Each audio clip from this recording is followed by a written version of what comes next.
Well, now to a new book on how to manage mortgage debt. It's called Making a Deal with Your Bank, and I'm joined now by its author, Fran Dalton. Fran, thanks very much for coming in this morning. No problem. It says on the cover, it's an insider's guide to managing your mortgage debt. What is your own background? How did you come to write this book? Well, I'm a total of 35 years in banking. I've lent to large corporates, SMEs, and more recently in the personal market. So you've been involved in lending yourself? Yeah, I've been involved. So you know what it's like on the other side of the table. That's right, and I think sometimes people can find dealing with a bank a little bit intimidating because of, you know, the office and the desks and the formality. And usually banks have well worked out how they deal with problems. So when I looked at the emerging crisis as it is, I noticed that the missing ingredient seemed to be the borrower. Because the borrower seems to be missing in all this. We're talking to the borrower and telling them that they must stay in their house. We're talking to the borrower and we're telling them about guidelines.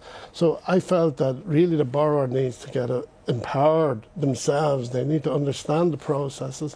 Yeah, it's interesting. I mean, you have some very kind of concrete advice in here. One of the things that I thought was very interesting was the negotiation process. Yeah. Like, you've some rules and regulations, well, advice, let's call it, for actually how to handle a bank when you're negotiating with them. Give us like the top three, if you like. Well, really, you have to understand any negotiation involves around a few core concepts, and one of them there is to understand what negotiators would say their next best alternative.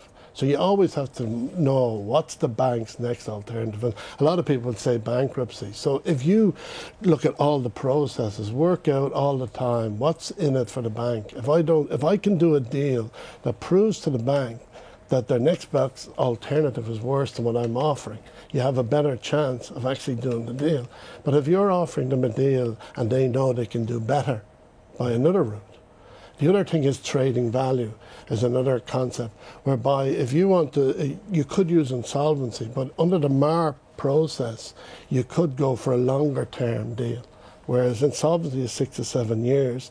Under the MARP, you could try and do a 10-year or a 15-year deal, which might allow you to stay in your house and have a better lifestyle because you're offering more recoverability. So don't go in there kind of feeling all the time that, you know, that you're beholden to the bank.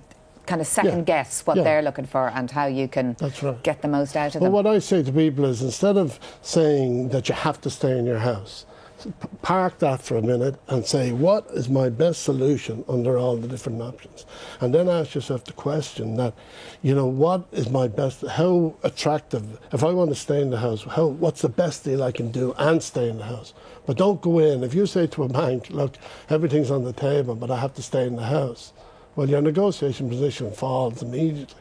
Right. Whereas if you're coming from the position that, yes, I would like to stay in my house, but let's see what else is on the table here. Because some people may be in a house that's totally inappropriate for their future life, you know. Like the people who bought the one-bed apartment in the city centre and now married with kids. And maybe they want to have children and they might want to... So if you lock yourself into that apartment for 20 years, what kind of a lifestyle are you going to have?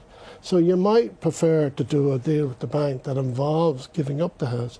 And because the bank want to get their book down or they want to solve their problem, they may be more accommodating to a deal like that. That's interesting. So losing your house, it's not necessarily the end of the world. It could actually be a good option. No, you have to look at all the options before you decide on, you know, wanting to stay there, as you say. OK, and lots more advice in there. Fran Dalton, thank you very much indeed for coming in this morning. Thank you.